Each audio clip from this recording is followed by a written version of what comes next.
Hello, and welcome back to another episode of the African Football HQ podcast presented to you by Goal Africa. This is episode 23, and we have a very, very special episode as Ed Dove is interviewing La Liga's managing director in Southern Africa, Marcos Pelegrin.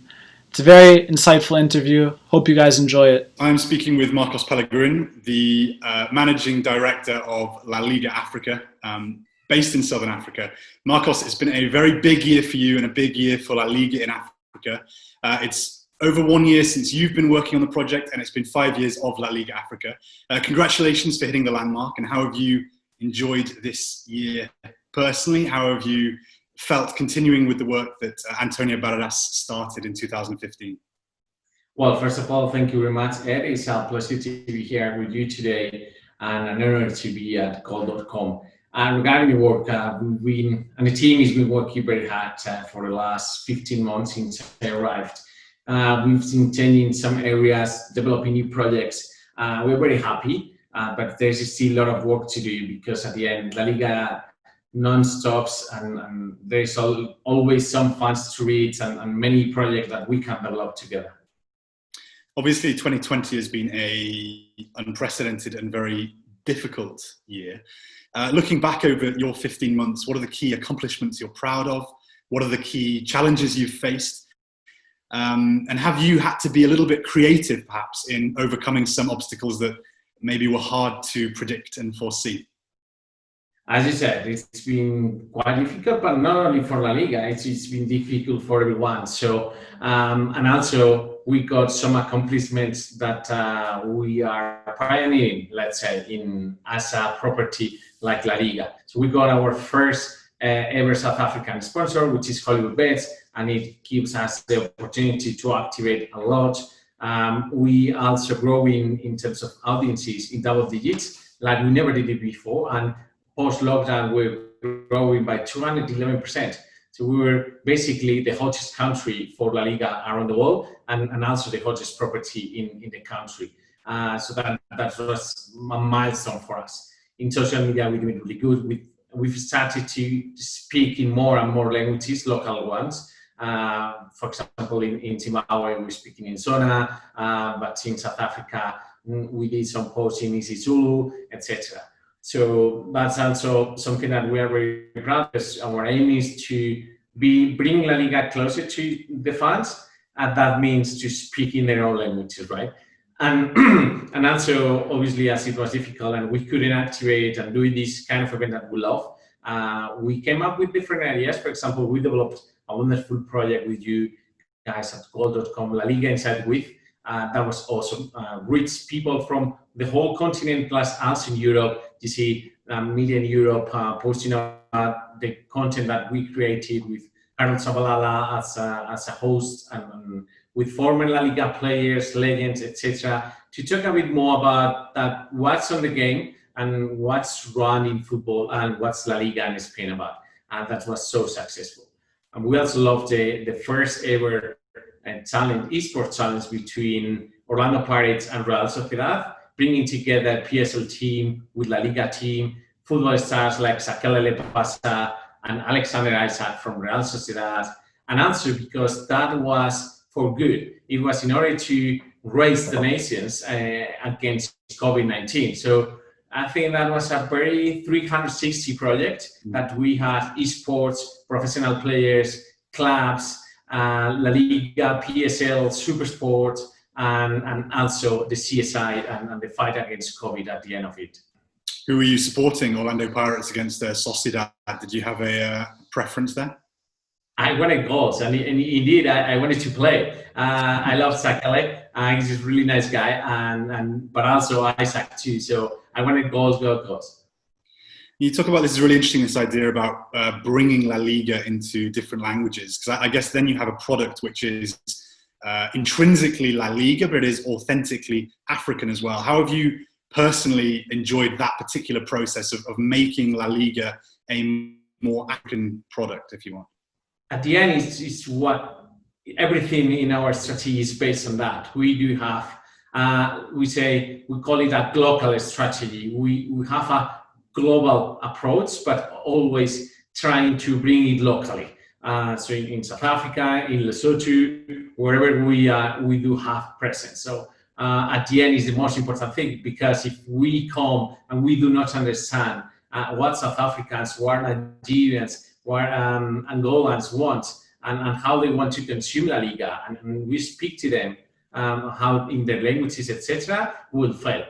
That's why we deployed internationally several years ago. That's why we opened this office, and that's why we operate all over the world, and we have an international network like no other, because we want to understand our fans. La Liga started in Spain, but Spain is only a 50 million population country, when La Liga last season had 2.8 billion in audiences.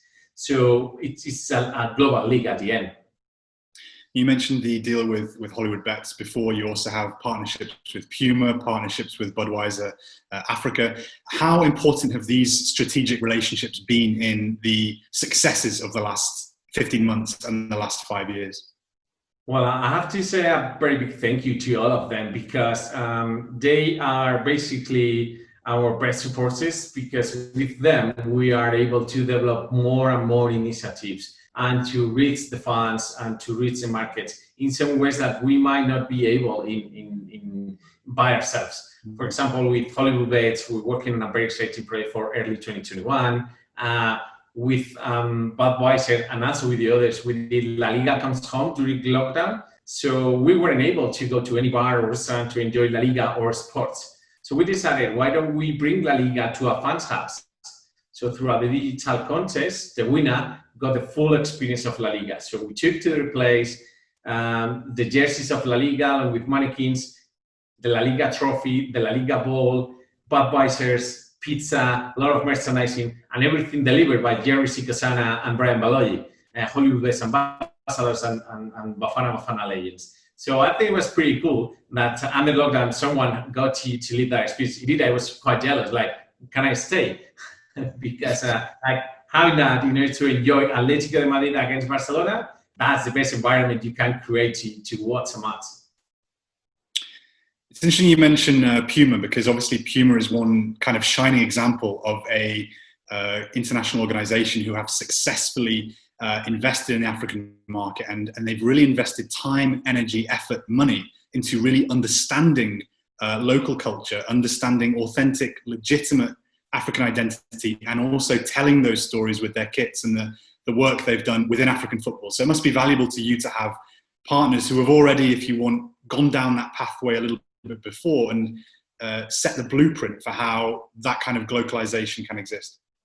It's key for us, because we're here to do as many projects as we can, but also to learn. You first need to learn in order to then strategize and then develop your project. So with Puma, we're learning a lot. And it's so exciting what we're doing with them. For example, for the kickoff of this season, we produced a giant boat. I think it was 5 meters tall or 3 meters wide.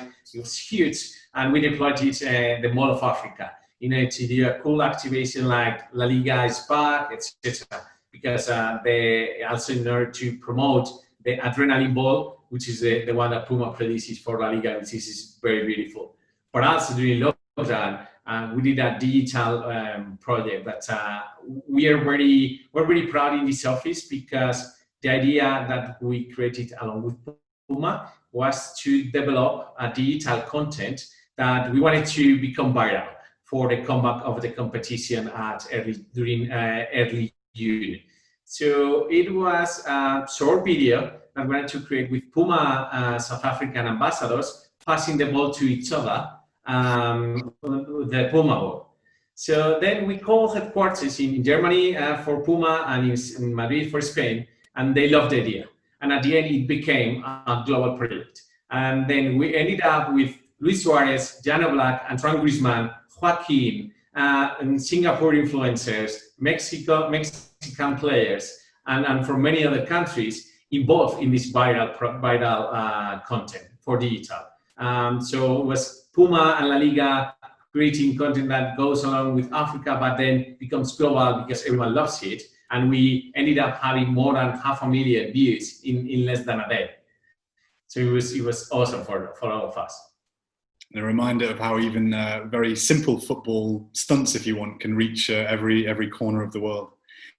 So we're 5 years into the La Liga Africa project, but looking ahead to the next 5 years, if you and I talk again in 2025, what are the things that you would like to be able to say, look at what we've done over the last 5 years? What were the key achievements that you have ahead of you for the next 5 years of this project? Well, I'd love to say that we already have established as the second most football league in the country after the local league, the PSL.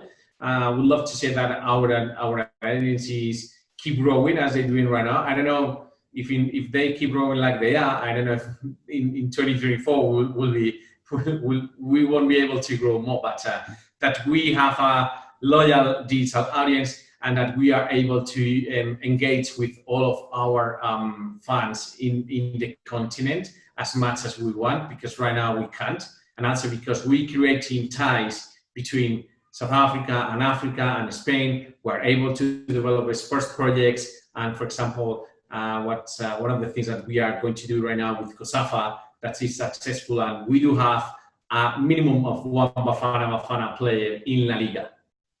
That's your aim, a minimum of one. But let's aim for a few more, hopefully. Yes, please. Development grassroots have been kind of key tenets of the La Liga Africa so far. In terms of grassroots football, in terms of these kind of opportunities for young African players to go to Spain, what do you hope this partnership will mean for them and for grassroots football over the next half decade? Well, at the end, it's all about creating opportunities and developing, because if football grows at the base, La Liga will grow also, and it's all about growing the sport itself. We really believe on that, and for example, this COSAFA project that I already mentioned, we love it because we're giving the opportunity to the under-17 MVPs, two MVPs for the women's and the men's tournament, to go to Spain during 2021 to have a La Liga experience for a week, to train with couple academies, to attend, if possible, to La Liga or La Liga matches, and then understand a little bit more of the Spanish culture, Spanish food, etc. So I think that's going to be wonderful for them. I think every kid would like to do that.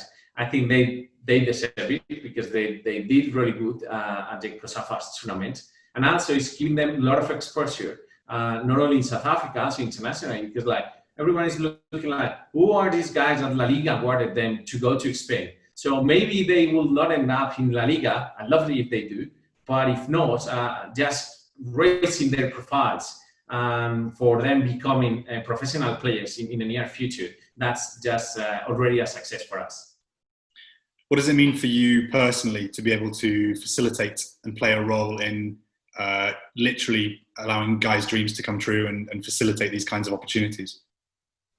At the end, it's the ultimate goal that we could have, because it's helping people that might not have as many opportunities to go to La Liga, to go to Spain, or maybe they become professional players, but if at least we get to discuss with them or talk to them about what's La Liga about in terms of values, education, etc., that's going to be worth enough. And obviously, you said your aim for the next 5 years would be for La Liga to be second behind the PSL in South Africa in terms of popularity. Obviously, the elephant in the room there is the Premier League, which enjoys massive popularity in South Africa. Imagine I am a local South African guy. I'm in love with either Manchester United or Liverpool, usually among South African fans that I've met. How would you convince me to maybe move away from the Premier League and start tuning into La Liga on a more regular basis? Well, for me, it's a no-brainer. The quality of the football first, I think is undoubtedly top one. We've been named 13 times the best league in the world in the last 17 years. So that answers second reason. Third, this year, I think no one can miss it, because you see Atletico de Madrid, they're peaking again. Like everyone said, no, Cholo needs to leave. They're peaking. If you see Villarreal, I love how they play. They've been really good. They're so amazing and entertaining team to watch. But then also Real Sociedad, that they were leading the table till the last match. with David Silva, the magician, with Oyarzabal, now they're going to miss Odegaard. No, they came back stronger than with Odegaard. So, and obviously Sevilla and the two bigs like Real Madrid and Barcelona, they're struggling a bit more, but their squads are so awesome. So I already mentioned like 8 teams, 7-8 teams, so fun to watch. And don't mind which match are they playing or who are they playing against, because you're going to have fun 100%. And how important is it for you to sell the other 12 teams? So maybe not the Barcelonas, the Real Madrids, the Atletico Madrids, but the Elches or the Eibars or Las Palmas or teams like that who maybe South African fans at this stage aren't familiar with. But how important is it for you to give these teams an identity and a character and to transmit that to the South African fan?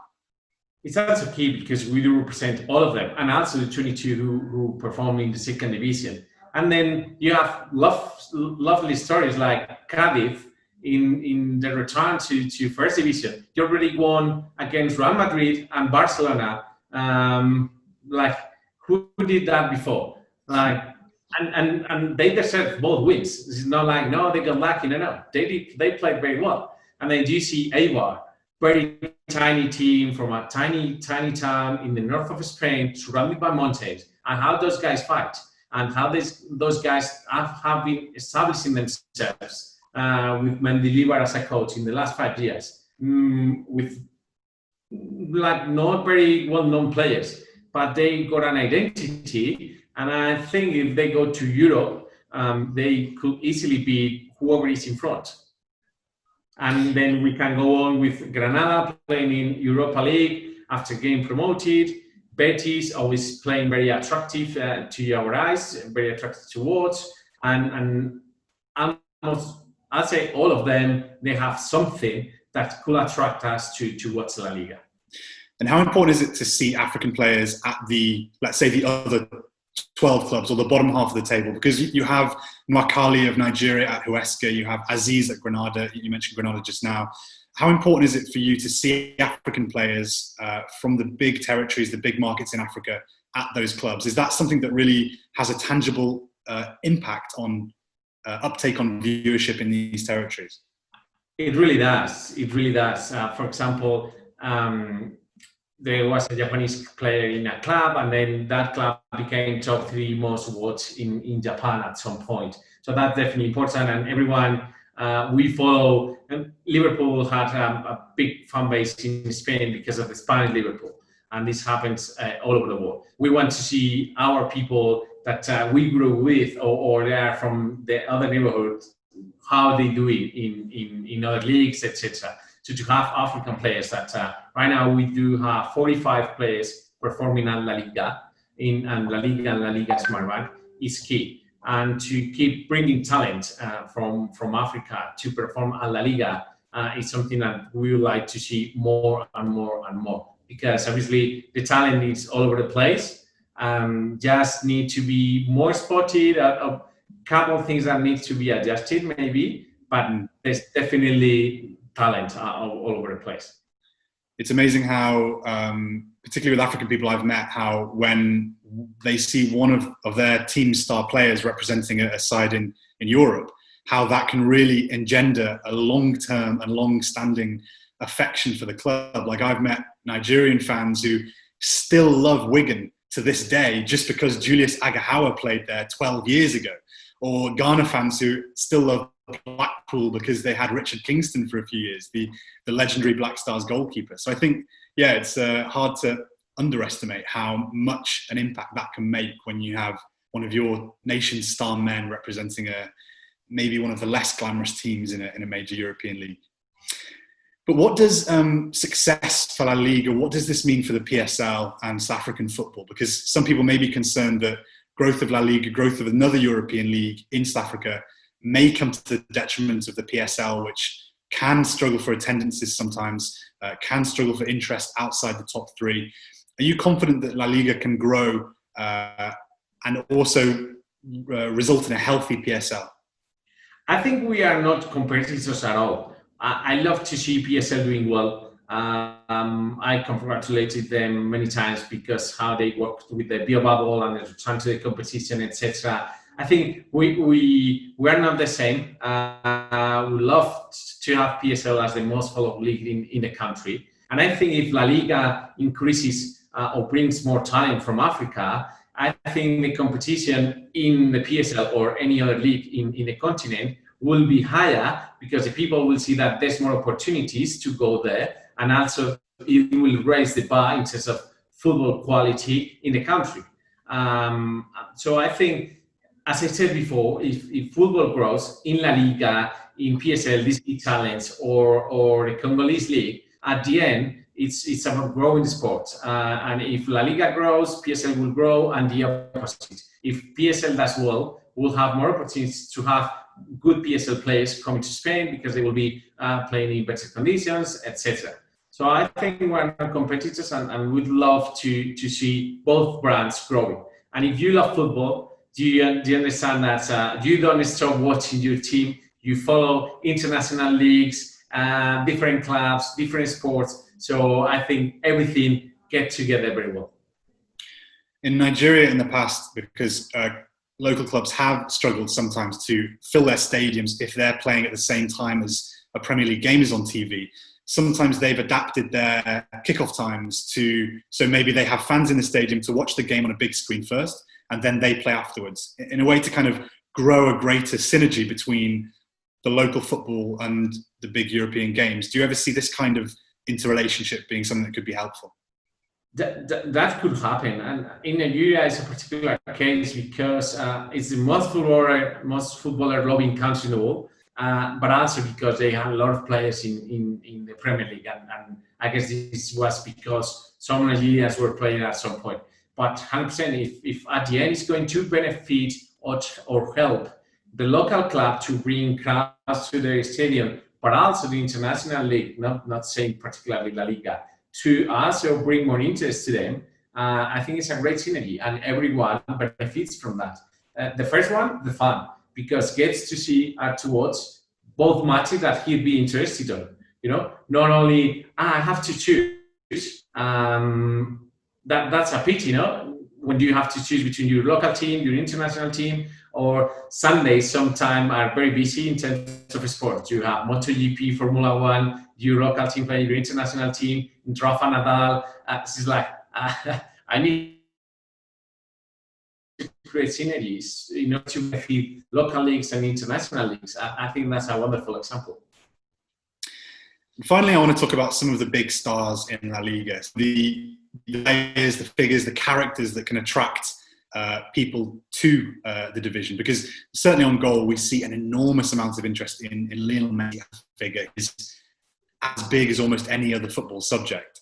Maybe a difficult area because in the next year things might change, but how important is it for you to have stars like him, specifically him, with La Liga? And are you worried about La Liga viewership or La Liga popularity when he does eventually Barcelona? Obviously, to have Messi or other stars close to him, it's key for us. But has shown us that we have grown and we are so established that we do not rely on one star or two stars as a league.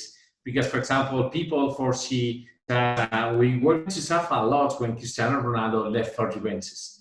And what the reality shows and numbers is that since Cristiano Ronaldo left for Juventus, we've grown more than 100% in Africa PRC, for example. So obviously, we'd love to have La Liga as every star in the world, and obviously Messi is the best and will be very missed if he leaves. But I think we have a strong operations to not to be so hard if he leaves. Who do you see as the next kind of marquee players, perhaps, to replace him as the figureheads of the division? Well, it's difficult to guess. I love to say that, and it's a pity he's injured right now, Ansu Fati was looking really good as a youngster. Hazard, I think he's been struggling for the past months, but he's going to be big. Griezmann, I think we can expect a bit more from him. We see, I love Kondogbia playing at Atletico de Madrid. Maybe he's not most player to watch, but he's very effective. Joao Felix this year, he already made more numbers than the last whole season. And I saw a couple matches from Atletico, and it's so delightful to watch him. So these are the guys that foresee. But the things I love about football, Spanish football, and how our clubs work with the academies is that all of a sudden, the day after tomorrow, we can have someone that no one's looking at, like this youngster from Valencia. No one knew about him. And then all of a sudden, he's performing really well, and he's becoming a star. So let's see.